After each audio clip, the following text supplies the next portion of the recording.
আল্লাহ তাআলা বলেছেন 1 নম্বরে সূরা কাফের মধ্যে বলেছেন যে যখনই কেউ কোনো কথা বলে সঙ্গে সঙ্গেই সেটাকে শোনার জন্য লেখার জন্য রেডি হয়ে আসে।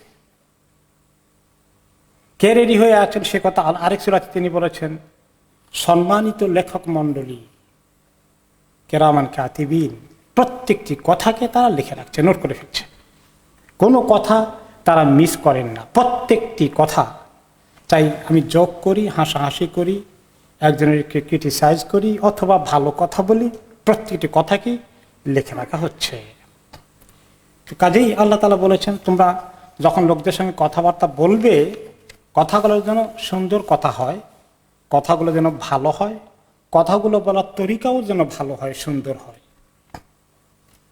এবং রাসূলুল্লাহ সাল্লাল্লাহু আলাইহি সাল্লামকে এক সাহাবী জিজ্ঞেস করলেন, ইয়া রাসূলুল্লাহ, মুআয রাদিয়াল্লাহু আনহু, যে আমাকে কিভাবে কোন আমল জান্নাতে নিয়ে যাবে? কিছু আমল বলার পরে সর্বশেষে তিনি বললেন সবচেয়ে জরুরি হচ্ছে, তিনি নিজের জিহ্বাকে টেনে 2 আঙ্গুল দিয়ে ধরে বের করে বললেন এইটাকে কন্ট্রোল করে রাখো,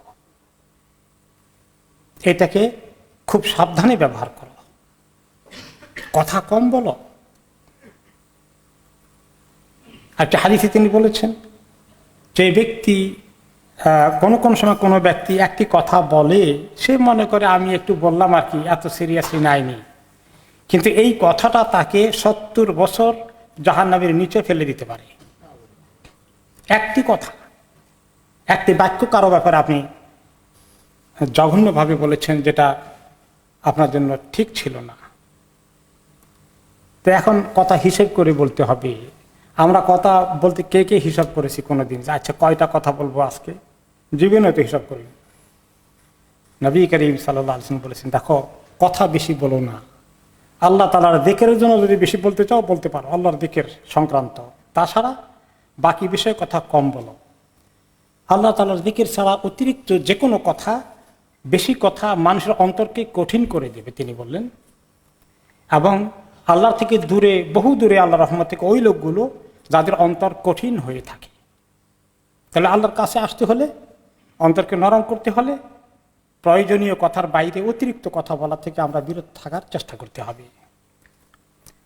তিনি আরেকটি হাদিসে বলেছেন মানুষের ঈমান ঠিক হয় না যতক্ষণ না তার অন্তরটা ঠিক না হয়, আর অন্তর ঠিক হয় না যতক্ষণ তার জবানটা ঠিক না হয়। তিনি আরেকটি হাদিসে বলেছেন একজন মানুষের সুন্দর ইসলাম, তার ইসলামের ভালো একটা লেভেল হচ্ছে যে তিনি যেটা তার দরকার নাই সেই বিষয়ে কথা বলেন না, সেই বিষয়ে তিনি কনসার্ন হন না। আর কি হাদিসে রাসূলুল্লাহ সাল্লাল্লাহু আলাইহি ওয়াসাল্লাম বলেছেন সেই ব্যক্তি ভালো মুসলিম, প্রকৃত মুসলিম, যার জিহ্বার অনিষ্ট এবং হাতের অনিষ্ট থেকে অন্য মানুষরা নিরাপদ থাকে। আল্লাহ তাআলা আমাদেরকে তৌফিক দান করুন, আমরা যেন সতর্কভাবে আমাদের জবানকে চালাইতে পারি, কথাবার্তা যেটা দরকার সেটা বলি। আর বন্ধু বান্ধব আড্ডা, এখন শুধু বন্ধু বান্ধবের আড্ডা নয়, ফিজিক্যালি তো এখন বলাই যায় না, লকডাউন হয়ে আছে, কিন্তু সোশ্যাল মিডিয়াতে সারা দুনিয়া খুলে গিয়েছে। এখানে যে সমস্ত মন্তব্য মানুষ করে, মুখের কথা লিখিত আকারে চলে আসে, এটাও কথার হিসাবেই ধরা হবে। এইগুলো যা ভালো কথা আছে এর ভিতরে অবশ্যই কিছু ভালো কথা আছে, কিন্তু অনেক কথাই অপ্রয়োজনীয়, বেহুদা, এবং অন্যের বিষয়ে অপ্রাসঙ্গিক আলোচনা, একজনের পরে আরেকজন মন্তব্য করা, তার সমালোচনা করা চলতেই থাকে, এর কোনো শেষ নেই মনে হয় যেন। এই সমস্ত বিষয়ে আমাদের সময় কি পরিমাণ নষ্ট হয়ে যাচ্ছে, আর ফাঁকি দিয়ে আমরা কতক্ষণ এনজয় করলাম হয়তো বা খুব, কিন্তু পরবর্তী পর্যায়ে কি আফসোস আমাদের করতে হবে, আখিরাতে সমস্ত কিছু লেখা হয়ে গেছে। কি কমেন্ট করেছি সোশ্যাল মিডিয়াতে, মুখে কি বলেছি, সবগুলো লেখা হয়ে গেছে।